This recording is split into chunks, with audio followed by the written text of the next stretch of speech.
And we're back in the Hangry District kitchen on our adventure through Westeros. Now we're going to make the first thing that anybody needs during a Game of Thrones feast, and that is mulled wine. Thomas, tell us about it. The old bear was particular about his hot, spiced wine. So much cinnamon and so much nutmeg and so much honey, not a drop more. Raisins and nuts and dried berries, but no lemon. That was the rankest sort of southern honey. That's not right. Anyway. Well, we will not add any lemon to our mulled wine. It's so easy. This is all you do. First, we're going to put a pot on our stove and get that heating up over medium-high heat. And we're going to pour in a whole bottle of a dry red. I'm choosing Cabernet Sauvignon. So we're just going to dump that in. Now you can also use red wine for other cooking. Correct. Like poached pears, which you'll see in a little bit. Let's recycle this. Now, what are the benefits for heating wine? What's coming out of? Basically, it's just to warm it up. That's it. Okay. For mulled wine, it's the only reason. Unless you're making like a tomato sauce, then you would add the tomato or the red wine in with the onions, and it would reduce. When you heat red wine, it reduces and it takes the alcohol out of it, so you just have all the flavor. Right, of course. Okay, we're gonna let this heat up a little bit. Once you start to see little bubbles appearing in the wine, then you can add the other ingredients. So it's almost there, it's starting to shimmer. When it shimmers, it looks like ribbons are forming. You wanna see? See? It'll go. Yes, okay. Yeah.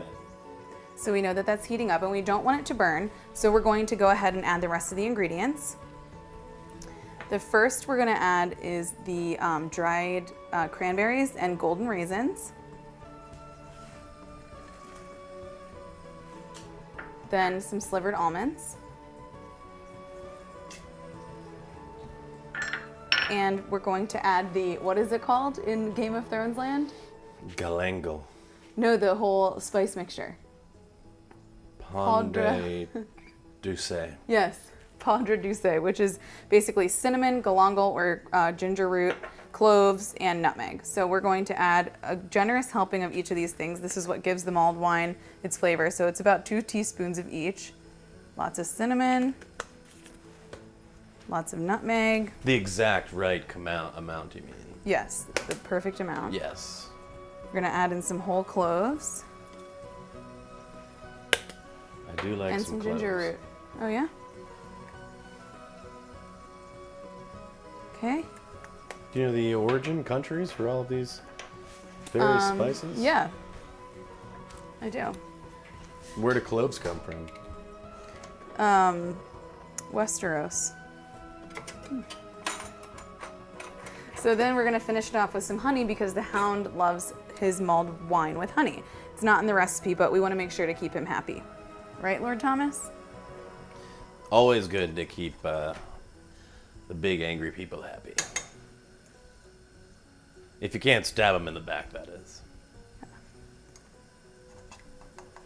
So. Michelle leaves all her knives on her side. Always. So it's as easy as that. We've got our mulled wine, we have some dried fruit and some almonds.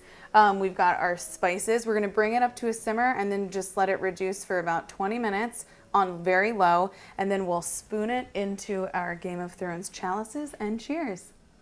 All right, see you back here in a minute.